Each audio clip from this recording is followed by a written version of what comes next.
You're listening to the Patriot Nation Podcast.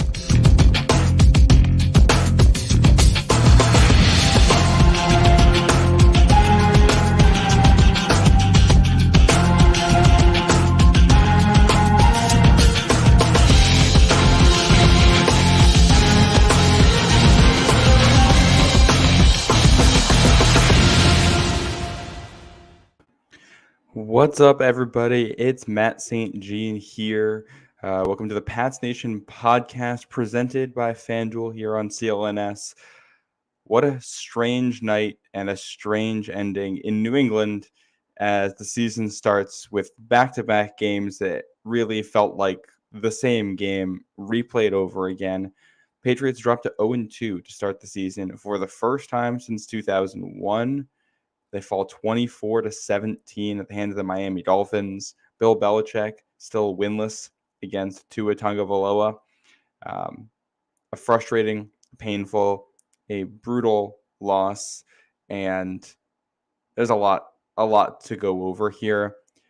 I think you have to start with the ending after what we just witnessed. Patriots defense gets a stop. You get a missed field goal.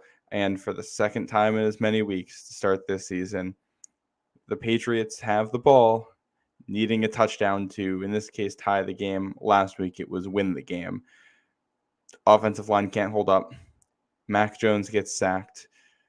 They create something out of nothing. And, you get close to a first down for that fourth down play. Mike Gesicki making something happen. Gesicki makes a catch there on fourth down. Laterals it to Cole Strange. He makes the best play by an offensive lineman in New England since Dan Connolly in 2010, and it gets reviewed, and they're saying he came up short. I can't tell based on that replay if he got it or not. I think based on the rule of cool, anything like that should stand and you let it play if it's that close. But I don't make the rules. The refs say he was short, so he's short, and that's the ball game. Like I said, very frustrating night. As you guys may have noticed, no Pat Lane here with me tonight. He's at the game. I can only imagine what he's going to say when we do our show on Wednesday, and we get to hear his opinions, his takes from inside the stadium. But a long, frustrating night in New England in another one of these close, winnable games that also felt completely out of reach. Seems like that's where the Patriots have been living since the end of the Brady era. And, when you have Tom Brady, these games become wins. You don't have Tom Brady, and it gets a lot tougher. That's not on Mac Jones. That's on everything that's going on here, but frustrating game. And I think there's a lot of good reasons for tonight's loss and a lot of legitimate explanations for why tonight's loss happened. But at a certain point, you just got to turn these games into wins. Get back-to-back home games against good teams to start the season. You got to win one. Your next game's on the road. Yeah, the Jets don't have Aaron Rodgers anymore, but that defense is good. After that, you're playing a Cowboys team that I don't think anybody wants a part of right now. And, you're looking at a tough start to the season because you couldn't pick up this win. So let's go through this from the jump, and we'll kind of pick up where we left off on Wednesday after our last show, because you preview this game. You talk about playing the Miami Dolphins and Tyreek Hill, and it's, hey, Pats have as good a chance as anybody in the country because you got Jonathan Jones. He's the guy who can match up with Tyreek Hill. And as of Wednesday, when Pat and I did our last show, that looked to be yet again the case. Jonathan Jones goes down with an injury. Patriots were already down Jack Jones. He's on injured reserve. Jonathan Jones goes down with an injury on, I believe, Thursday and limited in practice. No show in practice on Friday. He couldn't play tonight. We talked about the offensive line. Trent Brown, concussion out. City So, concussion out. So really tough injury luck. The flip side, Michael Onwenu back. We're going to be talking about that one here. Cole Strange back. Devontae Parker back. So, you get a little bit of a trade-off. I see Gary here in the comments. Where's Pat? He's at the game. Our options were I'm doing a live show immediately after, or we're not going live until around 1 a.m. So he said I'm handling this one. You'll be hearing from him on Wednesday. He'll get his thoughts then. So that was kind of the injury situation coming into tonight. And one of the things I kind of had on my mind just looking at the corner room, for any Patriots fans that remember the 2004 Patriots and have seen the Americas game that year, about how they went into that game in St. Louis down a bunch of corners, knowing that if one guy got hurt, Troy Brown was in at corner. That's kind of how it felt here for the Patriots. Marcus Jones gets hurt pretty quickly. All three Joneses out. I think you're hard-pressed to find any NFL team that's going to successfully cover this Miami offense down your second, third, and fourth best corner. So I'm going to put that out there to kind of talk about the performance that the Patriots defense put on tonight. But we'll go back to the beginning of the game and walk through what happened here. Patriots get the ball to start, move the ball. Nice. They're getting yards. It's an improvement from where we are last year. And you get a bad play from Cole Strange. He hasn't played. He hasn't practiced. He's been working his way back. So he makes a mental error on that first drive. It sets you back. You can't recover. You give the ball away. Miami moves the ball down the field, but the Patriots defense stops, hold them to 3. You're feeling good at that point. And this is in some ways exactly where the team was against Philadelphia last week. You hold them to 3 on their opening drive after they march down the field. And you feel like, all right, we got to win there. We held them to 3, and now we can build off of it. And the offense does. They move the ball down the field again. Things feel great. Demario Douglas makes a great play. Gets open, makes stuff happen after the catch, and then fumbles it.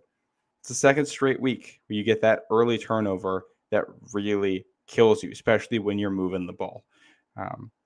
This team has had five first quarter possessions so far in the season, 2 fumbles, 2 punts, and a pick 6 in those. You just can't have that. And, one of the fumbles and that pick 6 happened on drives where they're really moving the ball, and it looked like they were going to score on them.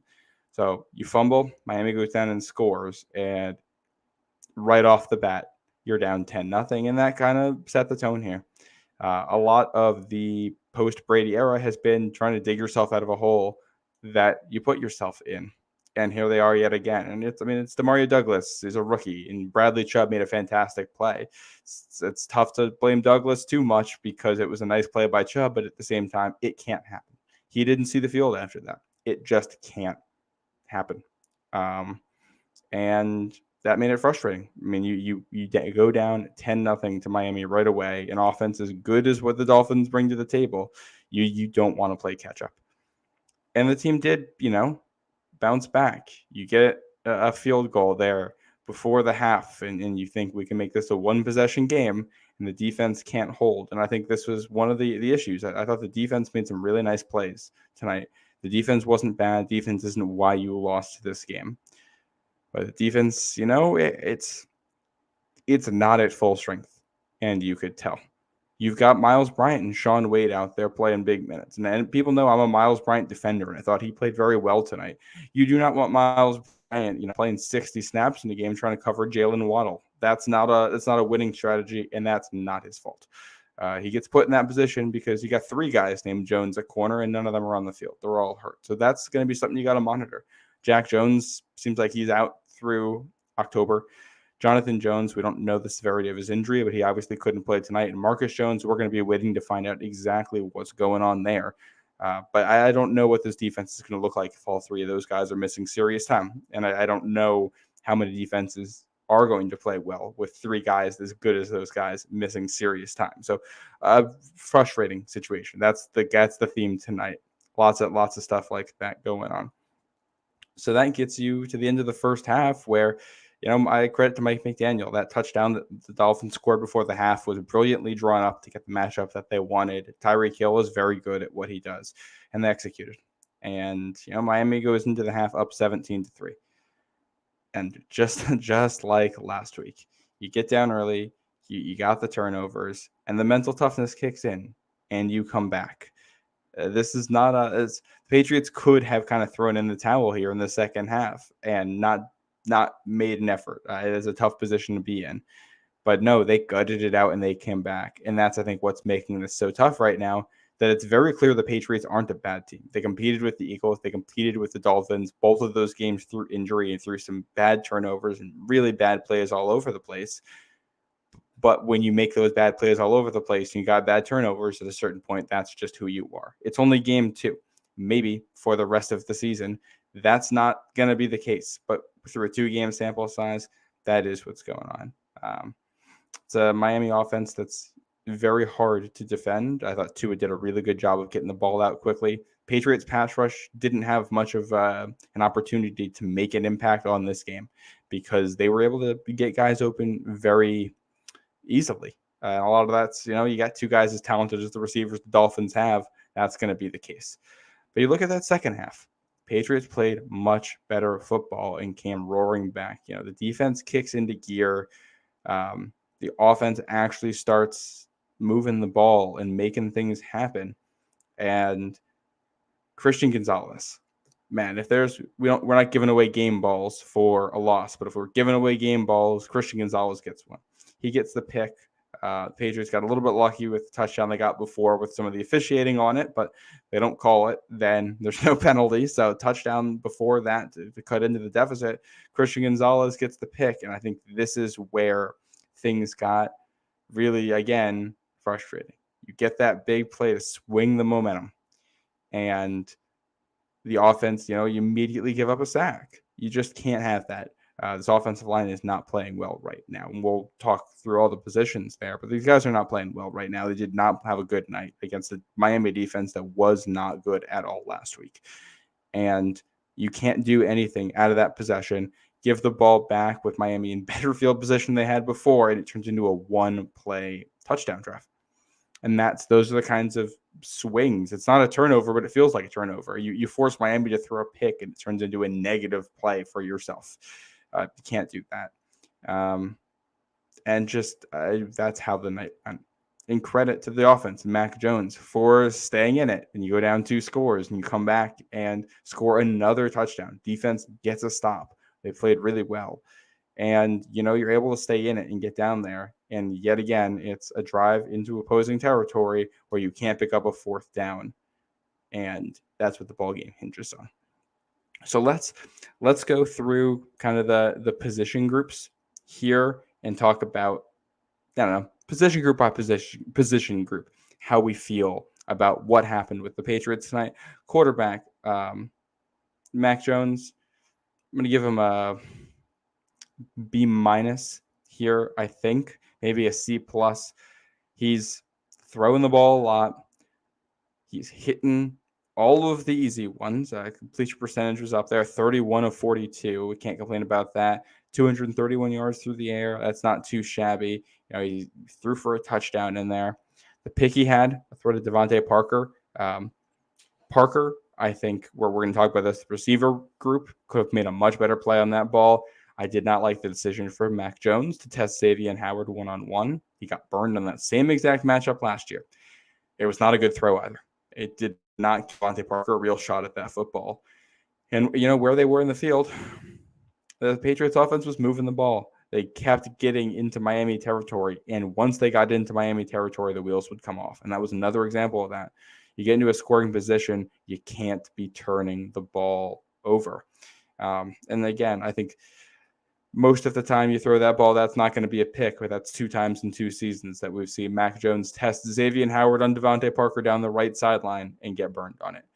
1 pick in a game alone should not cost you. There's other stuff going on there. 1 pick while being aggressive isn't the worst. Mac had some nice deep throws that just didn't get caught. But I'm looking C+, B- range there. And I'm seeing all your questions, by the way. I'm going to get to a bunch of these. Running backs, man, C+. It's tough to evaluate because the line didn't give him many opportunities. I thought Ramondre looked fine. I thought Ezekiel Elliott looked fine. Ty Montgomery didn't get a lot of run here. I think we're going to go with slightly above average on this grade and kind of leave it there because not a lot of opportunities for them to do much tonight.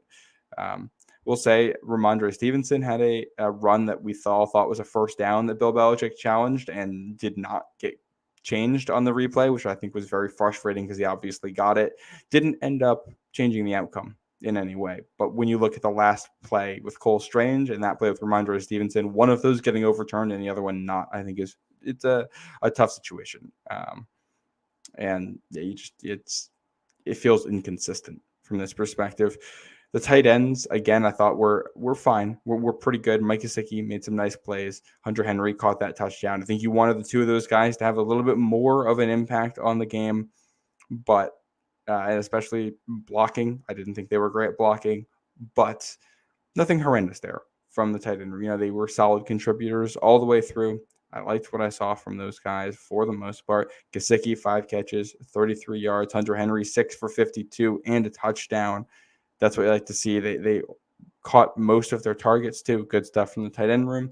Wide receiver room. This is really tough to evaluate because in some ways, like Demario Douglas was the guy who made one of the biggest plays for them, and he couldn't stay on the field because he was fumbling. I question the decision not to put him back on the field, but I get it. This is a Bill Belichick thing and has been for a long time. I don't think I can sit here and say that Bill Belichick is wrong for not putting a guy back out there when he fumbles. This has been a long-standing thing, and they know what they're getting into. You got to protect the ball first and foremost. But Juju Smith-Schuster made some nice plays. There was a lot of discussion this week about his role in the offense. He looked better tonight, and I'm very, very happy about that. If he can be this kind of guy going forward, I think you're going to feel better about it. That said, the production still doesn't look great on paper. 5 catches for 28 yards. It's not what you're paying for. Obviously not my money, but not what they're paying for. You want to get a little bit more out of him, especially Juice after the catch. Devontae Parker got to make a better play on that pick. Can't get boxed out like that by Xavier Howard. Outside of that, though, he was their best receiver. He looked like a low-end, true number one option. 6 catches, 57 yards, some nice one-on-one plays in space on some of that RPO stuff. So I like to see that. And then Kendrick Bourne was fine, not his best game. And that's about it. Jalen Reagor didn't see the field at all. He got the elevation, did not play. And yeah, it's the receiver group is really hard to evaluate. I think I got to give him a C for the way they played tonight. That turnover really hurts. I think both turnovers were kind of on the receivers tonight in a lot of ways.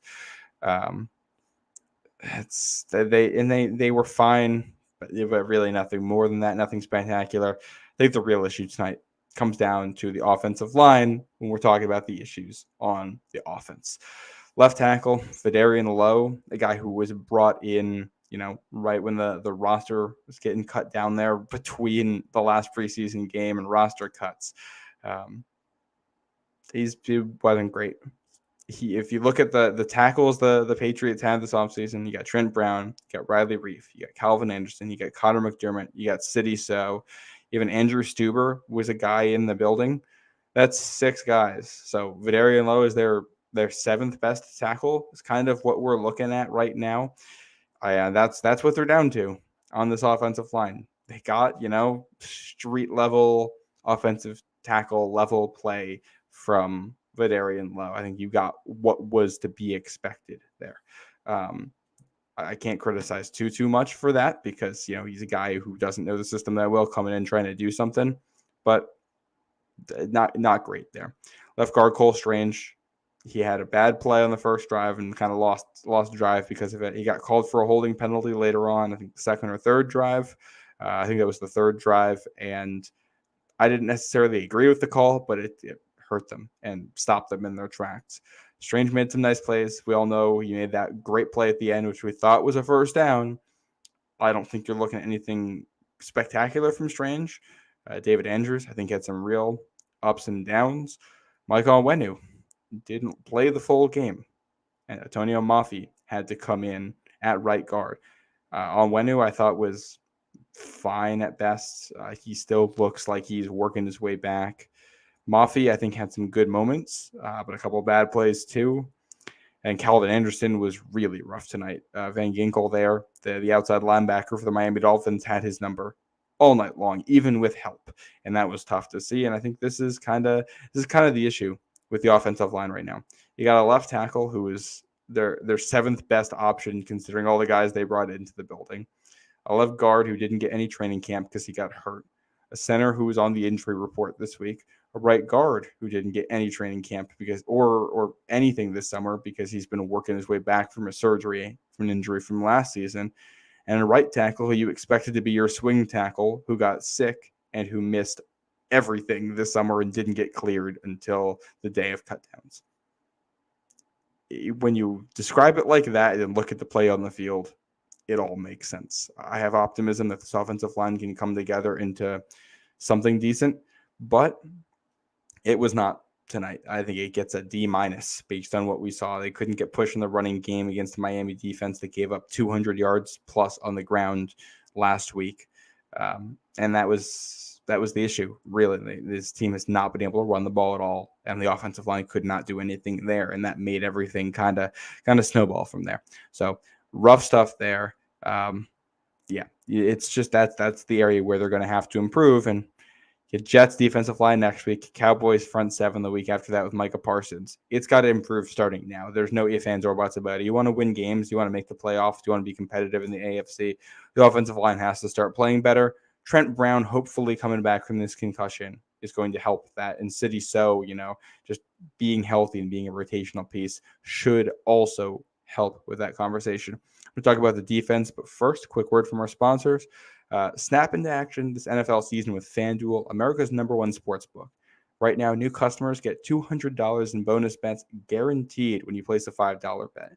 That's $200 in bonus bets, win or lose. If you've been thinking about FanDuel, there's no better time to get in on the action. The app is so easy to use. There's a wide range of options, including spreads, player props, over-unders, and more. So visit FanDuel.com/Boston and kick off the NFL season. FanDuel, official partner of the NFL. Ages 21 and up and present in Massachusetts. Hope is here. First online real money wager only. $10 first deposit required. Bonus issued as non-withdrawable bonus bets that expire 7 days after receipt. Restrictions apply. See terms at sportsbook.fanduel.com. Gambling helpline ma.org. Call 800-327-50 for 24/7 support. Play it smart from the start. GameSenseMA.com or call 1-800-GAM 1234. Definitely go check that out. But yeah, all right. Now let's talk about the defense in this one. Because the defense is kind of an interesting discussion here. You hold Miami to 24 points after the Dolphins scored 36 last week. You force that turnover. Christian Gonzalez with a nice pick. But it was up and down. The defense much better in the second half than the first. Took them some time to make adjustments, and I think a lot of credit here has to go to Miami. What McDaniel is able to do to scheme things up. His offensive play calls are built to beat what they call match coverage. So that's where the defense is going to approach something and give each kind of receiver on the other team various labels, and based on where they line up or where they're in motion or things like that, and that's how they decide who's covering who, and it's fluid and everybody has to be on the same page. McDaniel does a good job of using motions to manipulate those to get the favorable matchups. That's how they got Tyreek Hill on linebackers over and over again. Same thing happened last week. It's very, very difficult to defend because you have to have linebackers out there, and they have two guys who are so fast that no linebacker can ever cover them, unless apparently you're Matt Judon down the seam with Jalen Waddle. That was an awesome play. Obviously negated, but a great play from Judon to do that. So credit to McDaniel for a first half where the Dolphins were able to put up 17 points and kind of move the ball at will. Frustrating to watch, but credit to McDaniel for putting that together. The second half, the Patriots force a 3-and-out. They block the field goal, which, man, Brendan School. That is one of the coolest plays I've ever seen, and it's a shame it's going to get lost in what happened tonight. But a motion to block a field goal, unbelievable stuff there.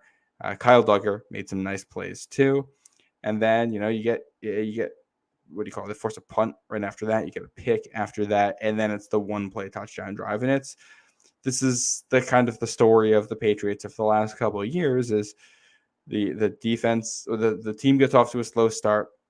Patriots get down. Defense keeps the Patriots in the game. The offense slowly comes back into it, and once they're back into it, that's when the straw breaks the camel's back on defense, and they aren't able to hold any longer. I think back to the Cowboys game in overtime back in 2021, the Packers game in overtime last year, the Ravens game last year. The Patriots come back into it, and the defense could not stop Lamar Jackson at the end. Kind of what that felt like. One bad play, one bad angle, and now you're back down by 2 scores late in the game. So all that said, it's, I don't know, like a C plus performance by the defense, a B minus. The offense as a whole is going to get D plus. I'll give the offensive performance as a whole, maybe a C minus if I'm feeling generous. Defense I thought was better, not awful, not fantastic, but relative to the competition that you're playing, I thought the defense did a pretty good job, especially when you consider how many players were hurt. You'd said before the game that it's going to be Sean Wade and Miles Bryant and Christian Gonzalez against these guys, then I would have expected Miami to put up a lot more points.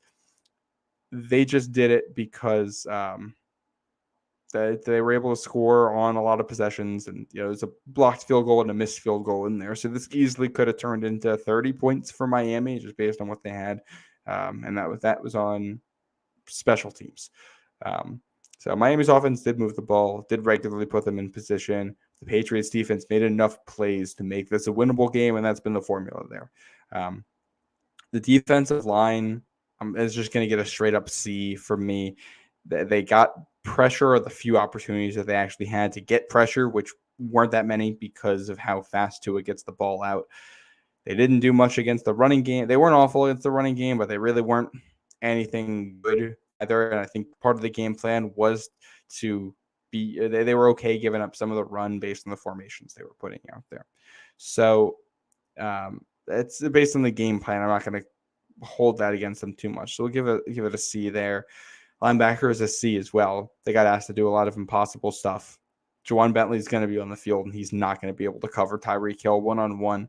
If he gets put in that spot, that's a scheme thing. That's a coaching thing. I'm not going to hold that against Juwan Bentley. I thought they were fine. I'm going to give the corners and safeties get a nice B for me tonight. I thought they were very good given the circumstances. A couple of plays maybe that you want back, but by and large, pretty good stuff there. And then the special teams, nice place on special teams. It's just the turnovers. That's what's hurting these guys so much right now, and it's digging the hole. And it's just the same formula we've seen over and over again. It feels like the more things change, the more they stay the same. That the offense looked better this today than it did at any point really last season.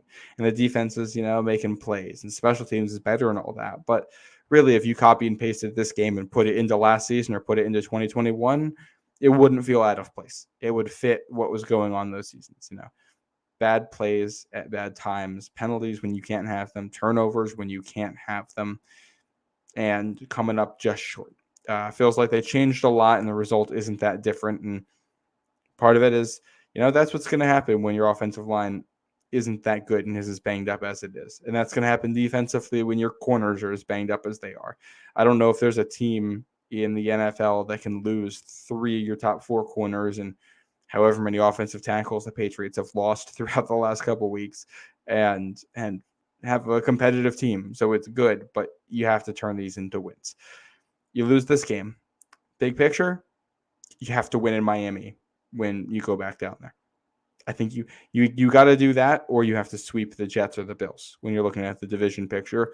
And if you're trying to win the division, you got to win in Miami and sweep the Jets or the Bills. You got to find a way to win 4 division games, and you got 5 of them left.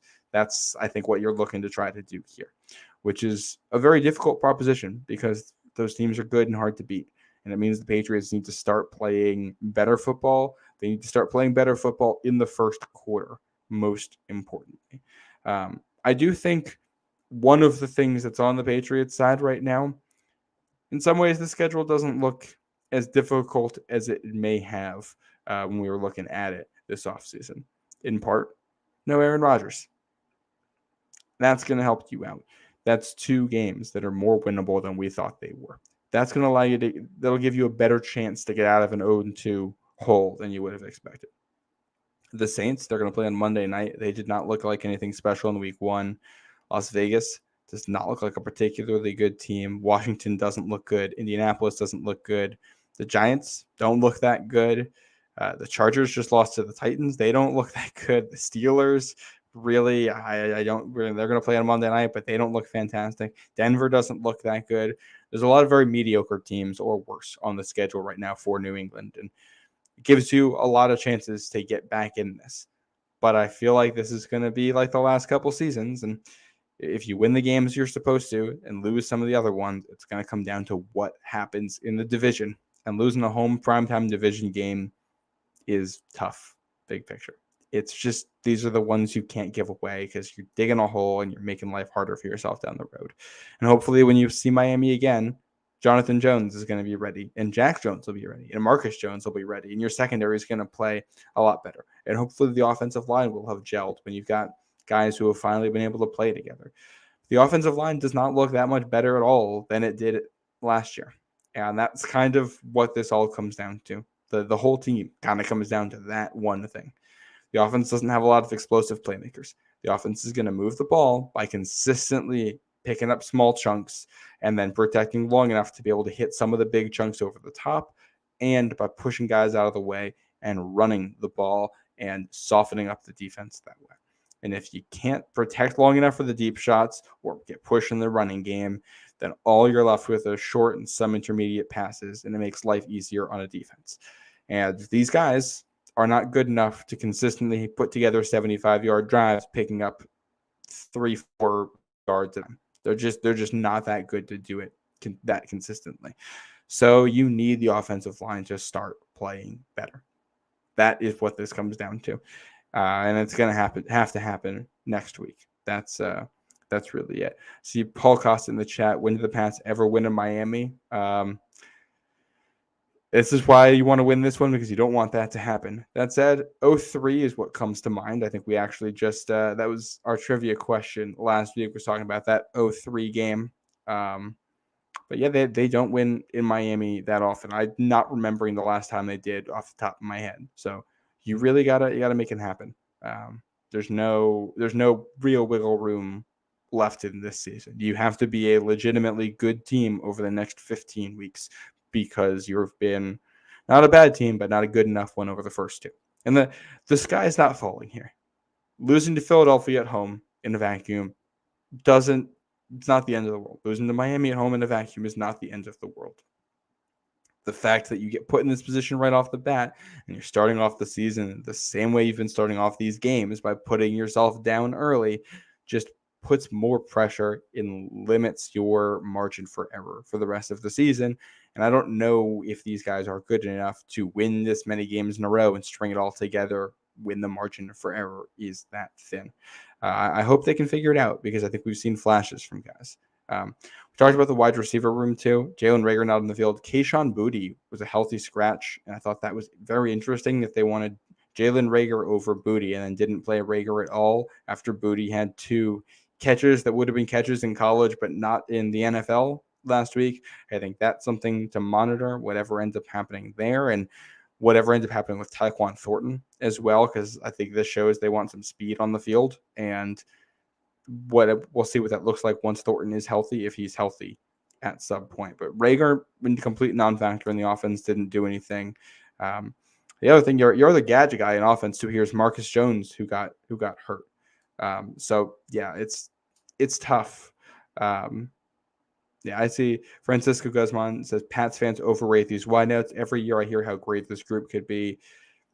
I don't know if rating the receivers is tough, because the receivers in New England have been bad the last couple of years. The end of 2018, other than Gronk, it really wasn't great. 2019, the receivers were not good, except for when they had Josh Gordon in 1 week of Antonio Brown. 2020, 2021, 2022, the receivers weren't that good. And this is a league average wide receiver core at this point. It's fine. And that is a huge step up from where it's been. It's a receiving group you can win with. And I think that goes for a lot of the offense. Mac Jones, through this point, is a quarterback you can win with. These running backs are running backs you can win with. These receivers, these tight ends are players you can win with. Not a whole lot of guys you feel like you can win because of on the offense. And you feel it in a game like this or a game like last week, when you need a touchdown and you have to have it and you just can't make the plays happen. no matter what it is. And when you have guys who are you win with but not because of, you can't have a bad offensive line. And Gucci Toothbrush says it there in the chat. It all comes down to the O-line. Yep. That's the foundation. You can't build a house if the foundation isn't sturdy. This foundation isn't sturdy right now. You can change up all the stuff you want. You can have a new offensive coordinator. You can change the plays. You can change out the receivers or whatever you want to do. None of it's going to make that much of a difference to the end result if the quarterback doesn't have time and nobody can actually execute the offense. And it isn't awful. That's the thing that's tough right now. The Patriots moved the ball and they scored a little bit, 17 points, and they kept getting into Miami territory and all that. They couldn't consistently do enough to score. And they're close. I think we all feel like this was a winnable game. And the game last week was a winnable game. And there's a world in which they're able to be 2-0 right now. But they're not here. And it's tough. It's very, very frustrating. 0-2 start to New England. Not where we wanted to be at this point. Not where I think we thought we'd be. I think as Patriots fans, we thought we were going to pick up at least one of these two games. Just looking at the stats, Patriots actually had more first downs than the Dolphins did. They got outgained by 101 yards by Miami. Miami outpassed them by 44 yards, outrushed them by 70 yards. I think that's really what's notable. Miami actually had more penalties, but the Patriots were -1 in the turnover differential, and this is back-to-back weeks where you lose by a touchdown and you're -1 in the turnover differential. And again, if you can't block and you're going to turn the ball over, you're not going to win a lot of games. I think the rest of this team is good. It's competitive, but those two factors alone are kind of disqualifiers in a lot of ways. You got to clean that up, and that can start next week, but you have to actually see it happen. That's what this is going to come down to. I don't think I have a whole lot more to add. I think this is a sad night in New England. It's a disappointing night in New England. I think we all thought this was going to go better, and the last time we saw them break out the red jerseys was a prime time at the end of last season against a divisional opponent where Trent Brown couldn't play and the offense couldn't operate. And Patriots looked better tonight than they did that Thursday night in December against the Bills last year. But also, it didn't change the end result. Didn't make that much of a difference in the score. It was 24-10 last year against Buffalo, 24-17 here against Miami, and just not there. They got to get over that hump, and they're not there yet. So hopefully that'll happen next week. I'll be back with Pat, I think, Wednesday night. The answer to our trivia question last week, by the way, the question was who had scored the game-tying touchdown in New England's win in Miami in 2003. It was David Givens. I'm going to skip trivia after this. I don't think any of us are really in the mood. Maybe we'll do 2 on Wednesday to make up for it. But yeah. Oh, and hold on. I have the winner for the trivia from this week. I actually don't have the winner. I didn't write that down, so I'll get that. I'll pull that up for our Wednesday show. We're all out of sorts in New England here, so that's where the Patriots are. I know John and Taylor are going to be on soon doing their post game show if they haven't started already. So definitely go tune in to them.